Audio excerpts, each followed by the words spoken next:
All right, welcome everyone for another video. This one, I hope is not going to trigger anyone because I think from this picture, it kind of like maybe insinuate that some people are lower or more blind and some people are more, mm, some people see better. And I'm happy for people to argue, to dismiss my experience, but I'm really just trying to share and point at something that I've experienced. And this is like already 13 years ago in 2012. So I'll just share and then everything is conceptual. It's me trying to frame and to conceptualize a reality or an experience that I had in 2012. And sometime over time, I feel that it stays accurate. Sometime I feel that it doesn't age so well. It doesn't dismiss my experience and what I've learned, but only dismiss the way I would present it or frame it.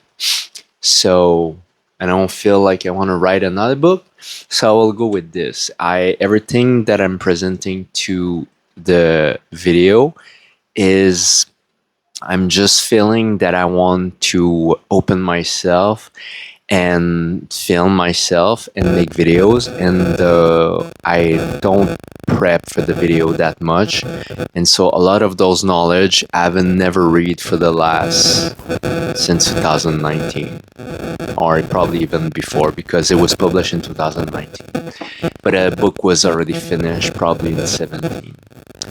All right, let's start. So to explain the concept, the glasses represent conditioning. So we can see that a kid, oh, I get blurry every time I point at it. The kid here has less rainier over the glasses than an adult. And what I'm trying to explain with this is something similar to this concept. These are glasses.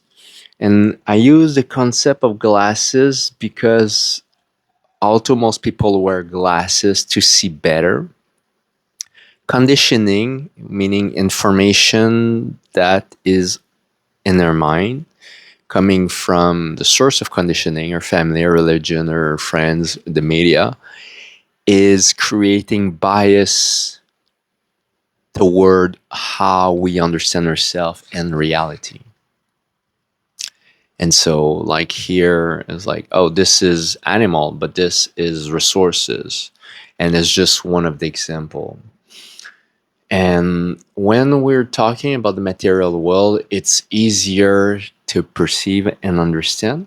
But when we're talking about emotion or the spiritual world, where there's no tangibility between what we perceive and what we understand, meaning that people who haven't had their own experience, it's easy to have an experience about a table. Say that you don't speak the language in Indonesia or in the Philippines or in Latin America. You can express the word table or mesa in Spanish and describing it that it's a hard surface with legs and that you use it to eat or put stuff on top of it. And I was like, yeah, it's kind of a table. And there's like coffee table, there's shelf, there's different, but it's close to be the same.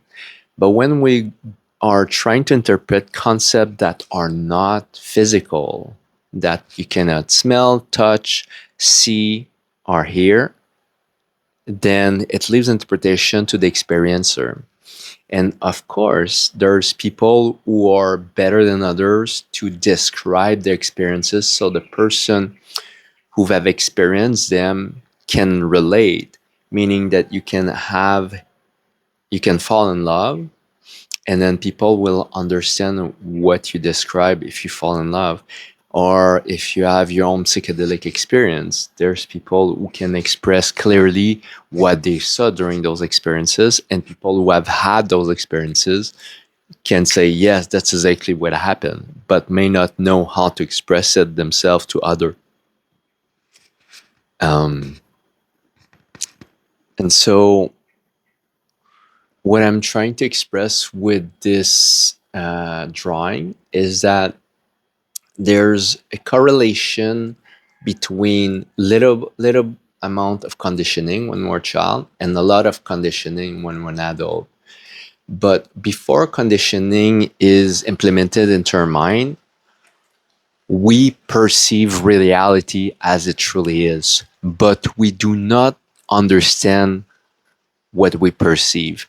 Compare to when we have a spiritual awakening, meaning that there's a dissolution, a temporary dissolution of our conditioning, and we have a glimpse of perceiving reality as it is.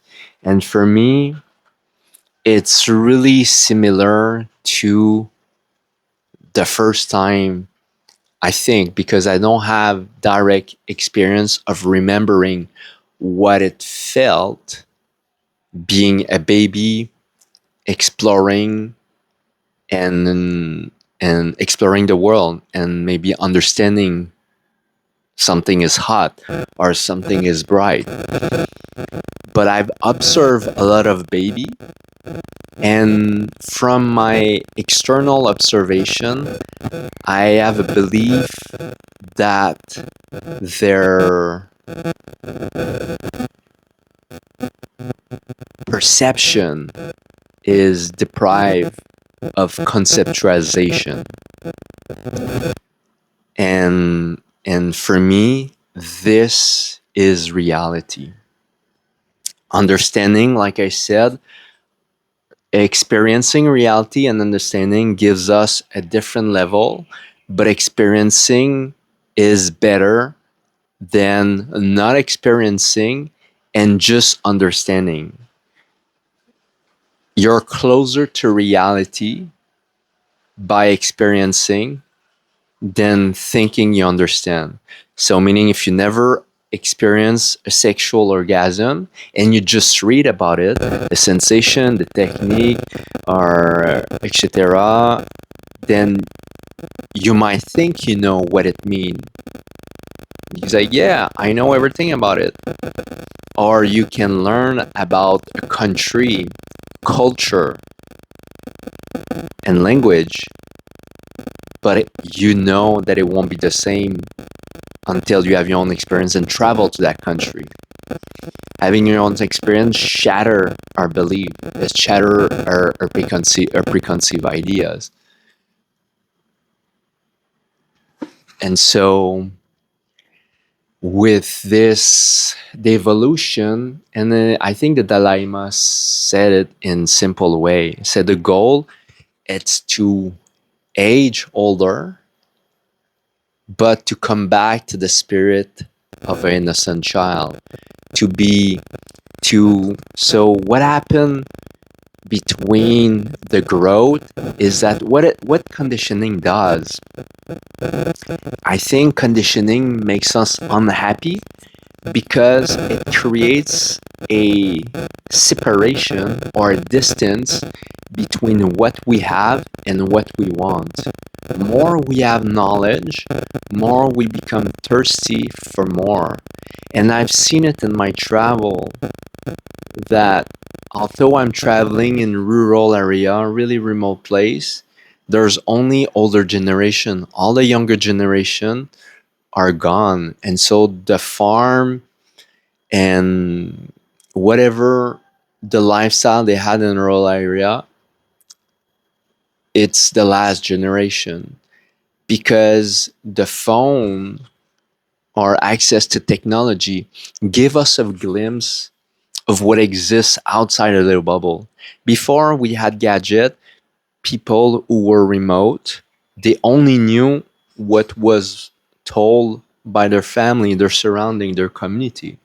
And if everybody was growing rice and having a few buffaloes and marrying the daughter of their neighbor, then that was your reality. That was your desire. That was the only thing you could have in your mind. It's a mind that is conditioned, but it's not spoiled by mainstream society. And then, although you might be stuck in rural South America or in Africa or anywhere in a third world country, because we have access to technology, we are becoming aware of what's happening in the rest of the world, even if we may not never have the chance to experience and see from our own eyes this reality. We might never be able, some might never be able to go in a plane, some might never be able to see a skyscraper, etc. But at the same time, it creates a thirst, it creates a desire, and therefore we don't want to live and grow rice and live in our little community anymore. And that's why a lot of people are moving toward the city.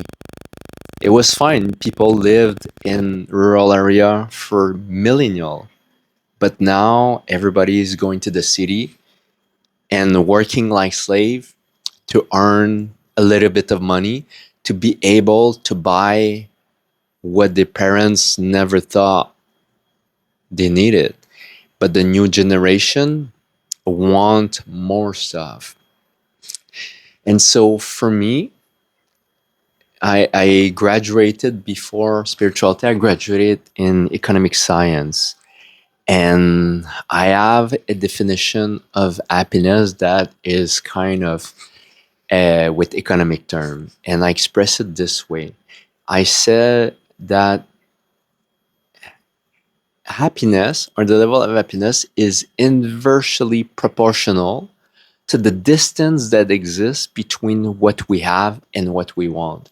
Meaning that if there's a small distance between what we have and what we want, then we're more likely to be happy. And if there's a bigger distance between what we have and what we want, we're more likely to be unhappy. What we want is coming from conditioning, either from the media, from family, from information, and it creates a desire. It doesn't come from a baby just playing with rock in nature. You cannot want more than which you are not aware. You can only want for which you become aware. And more, that's why marketing works so well. More that repetition is constant, more it ingrained and then carve itself in our brain, and we start wanting Coca-Cola, Nike. All this big company understood that, and so it's plastered across the world. And so you end up with like remote community in Mexico that are not even drinking water, and they are the biggest drinker of Coca-Cola per capita in the whole world. And you can see in those villages, since they were kid, Coca-Cola is plastered in all, even in nature, but in all businesses everywhere. And it does affect people's psyche. You are, by seeing it everywhere, you start wanting something out of ether you never wanted, but because you see it all the time, it's like subliminal. Back in the, I think now it's illegal, but back in the old days, even when you were going to the theater, they were putting an image, say, of Coca-Cola, one frame every 30. I think there's not 100% sure, but I think there's 32 frame per second, and one of them was an image of Coca-Cola. So the eyes, the brain could not see it, but the eyes perceive it. And throughout, and back in the day, the movie was cut in half, and there was a break in the middle of the movie, and people automatically start craving what they were subliminally brainwashed to consume. In this case, say it was Coca-Cola. So at break time, they were all running to go get a Coca-Cola. And so I think this is illegal now, or they don't have the break in the middle. But marketing is plastered everywhere. And so if more of all your family is addicted, then you necessarily usually have a higher tendency to become addicted to what your family is addicted. And with happiness, it makes us, there's two kind of people. There are people who are successful, meaning that they have goal, which are brainwashed, which are conditioned. Say you want to be rich, you want a promotion, you want whatever, and then you are one of the successful one. You manage to be able to reach that goal, but you're only happy for a few days, a few weeks, and then you start wanting more, and then so there's a gap, and then you're able to reach it, and the gap, and you get another goals, and you want to reach it, and so you're just momentarily happy, and in between you're just you feel a void, the same way as you would take drugs. You feel high, it feels good, and then when the drugs fade, then you feel down, and then you're racing toward the next hit to feel high again.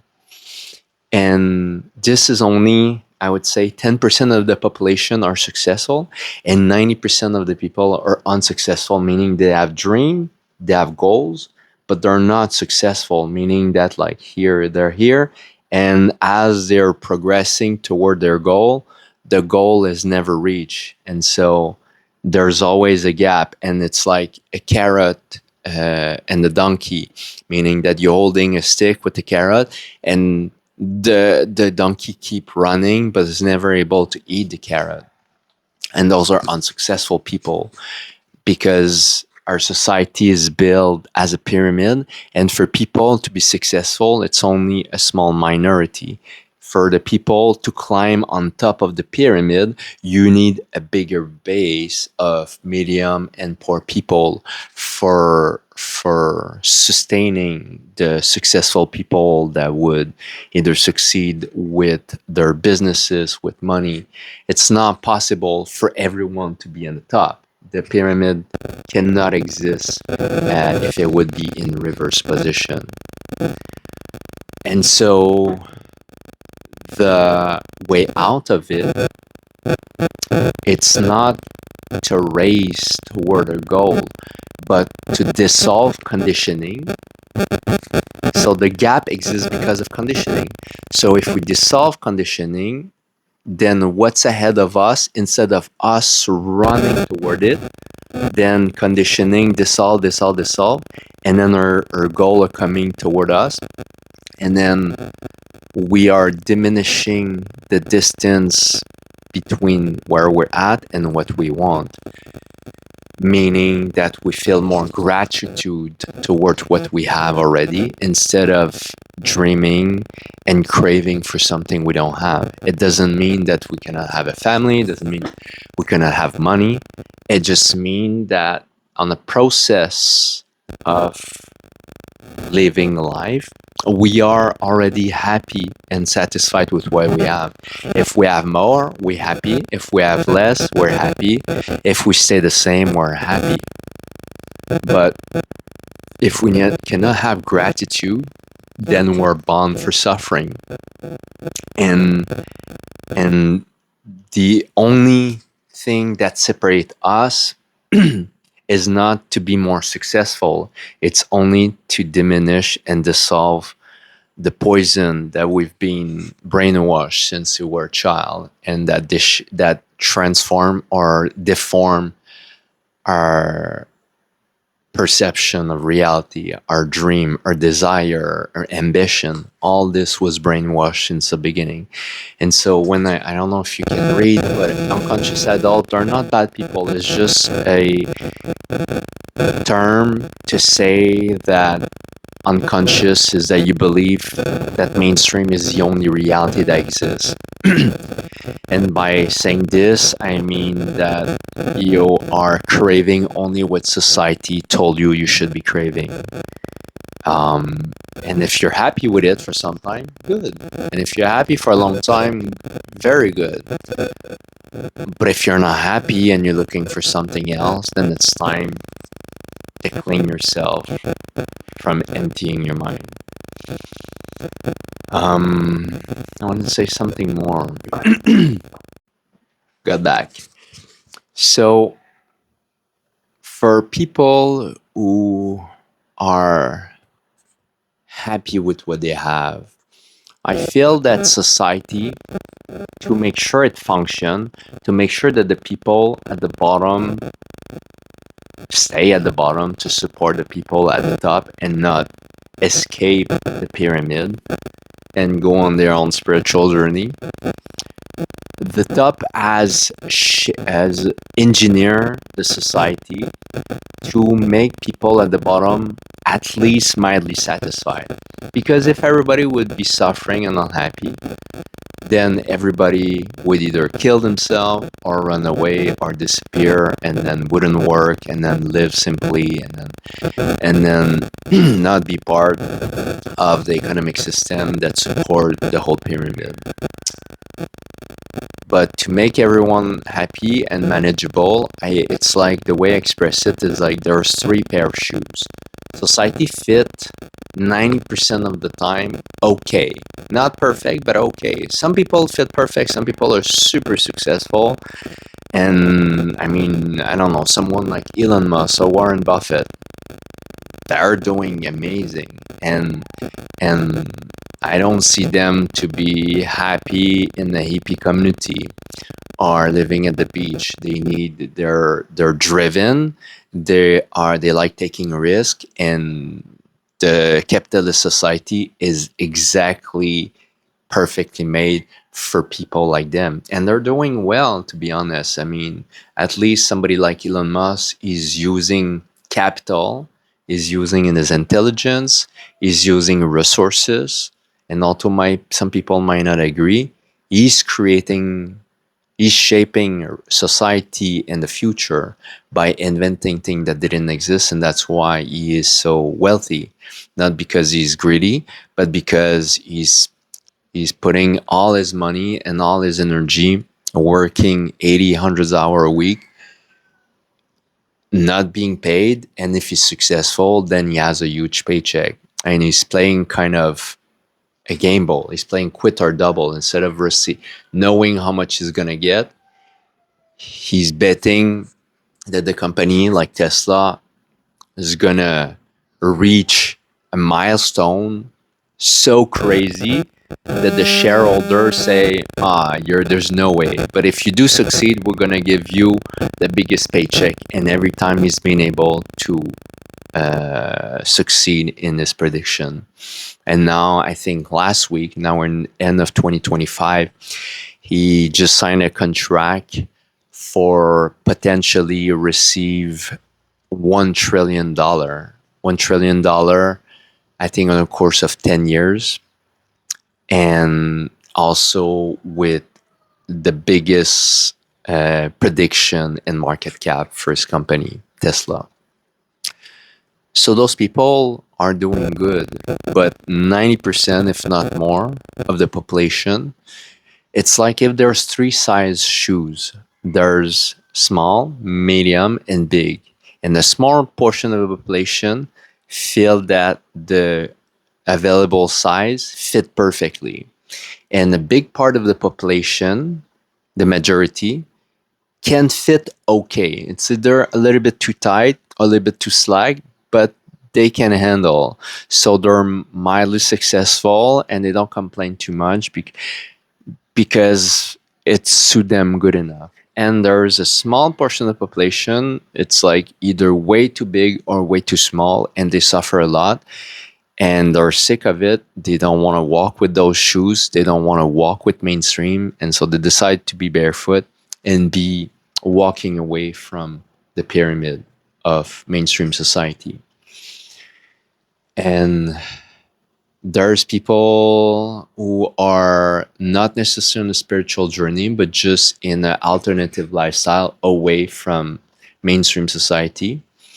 And what I mean is that they're just not participating so much in being part of the economic system, but not really going inward into seeking who they are and in the spirit, in the technical aspect of the spiritual journey.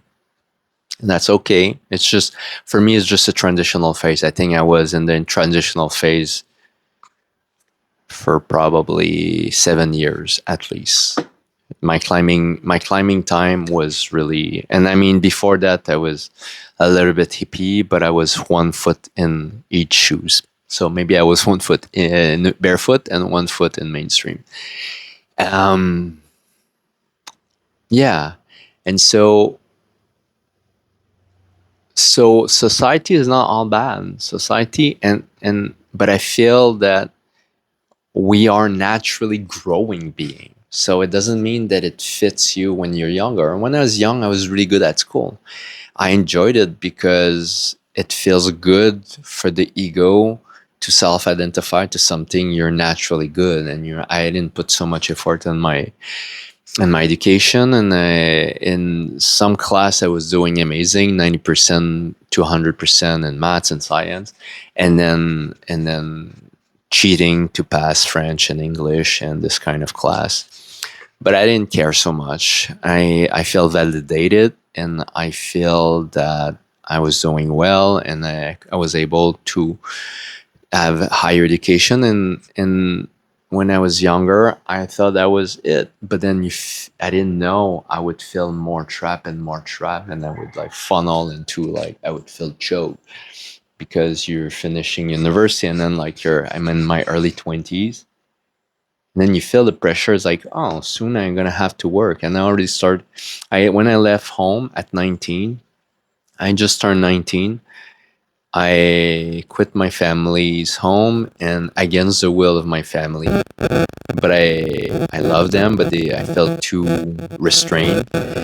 And for me, it was important to be 100% financially independent. So I pay my apartment, I pay all my bills, I pay all my schooling, my books, my debt, my student loans, everything, food, everything. And I never asked for money afterward. For me, it was important to be self-sufficient and to not rely. And I never also being on welfare or unemployment benefit or any of those programs. Never. So it was important for me to be responsible, to be autonomous, to be an adult. If you don't want to be part of the system, there's a higher level of responsibility needed. If now that we have a lot of technology and they're talking about AI taking over, and that within the next 5 years, half of the workforce is going to disappear, they're talking about universal income, meaning that we would have a minimum amount of money for doing nothing. And they also predict that if we do that, then they're gonna be more they're gonna have more control, meaning that you will have your free money, your free paycheck, and maybe it's gonna be more than enough to be live above the poverty level, but you're gonna have to earn it in being a good citizen. I don't know what it means, but they say that China is already ahead of it, meaning the social credit that they are already implementing. If you're not a good citizen, if you complain about the government, or if you do something bad like stealing, you're losing point, and then you're losing a right. You're losing a right toward your free money. You're losing a right to take public transport. You're losing a right in so many different ways. And I feel the same with all the string that you can have with mainstream society, meaning that if you want free money, then there's string attached and you will never feel fully free. It's scary to be on your own, to be responsible, because I don't either have insurance. In Canada, I have free healthcare, but because I haven't lived there for so long, I lost all my rights. And of course, if I have a serious injury, I can jeopardize my well-being. But it's part of the game of being responsible. I'm not saying that I'm not saying that this is the path, And maybe some people are really on a spiritual journey and able to have some sense of security. Also don't, I'm like 46 now and I don't have any pension fund. In Canada, they provide it, but you have to be part of the market force, the labor force during your working years. You cannot collect money if you're not participating to the system. I haven't paid tax in Canada for at least 10 years plus 12 maybe. And so it is scary. I mean, I don't feel it now because although I've been injured many times, I still feel that I've been lucky enough to sustain myself financially without too much trouble. But nobody's immune from what can happen. A total war, another COVID, or something, or a collapse of, or like all my money. I have some money in crypto, a little bit, and then everything is digital.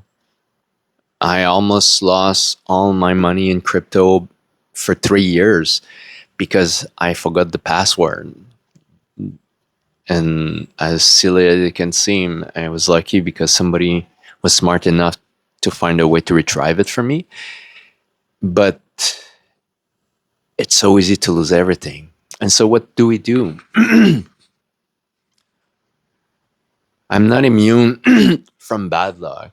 I do care about my health. And I think in general, I put a lot of time, energy, and resources into my health, either with what I eat, with physical activity, and also and mostly to keep myself away from stress and anxiety. Sometimes I'm stressed, but I don't live in an environment or have a job or have anything that is creating sustained stress. And that's the important thing. I think stress is actually really, really healthy, but in moderate dose, meaning that you want to train your muscle, but you want to be able to rest so you can recover and grow more resilient. And then you can have project and then build project, and that's stressful. But at the same time, if you go through the cycle, you become better, or you're creating something. So when I build a house, it's stressful. There's a lot for me to consider. But when you're stuck in a cycle or in a lifestyle that is always stressful, you are literally cooking or dying from the inside, and that's not good. So the spiritual journey or the healing path is kind of transitional, is really to remove yourself from unhealthy relationship, unhealthy diet, unhealthy lifestyle, etc., to come back to yourself, to come back to the source, to come back to health. But that's scary because a lot of people end up on their own. Not all the time. If you're lucky, you can have support from your partner, your family, maybe even your boss. But most of the time, people have to quit their old life to reinvent themselves. And it's scary because you gain status, you gain and maybe you have insurance, you have a pension fund. It's like, and then if you quit, maybe you lose everything or you lose a big part of it. So it's scary. But I've seen it happen hundreds of times. It's scary only in the moment of letting go. And usually within few months or a year, people are so grateful. They're so grateful for the new life they're creating for themselves, even if they feel more vulnerable financially.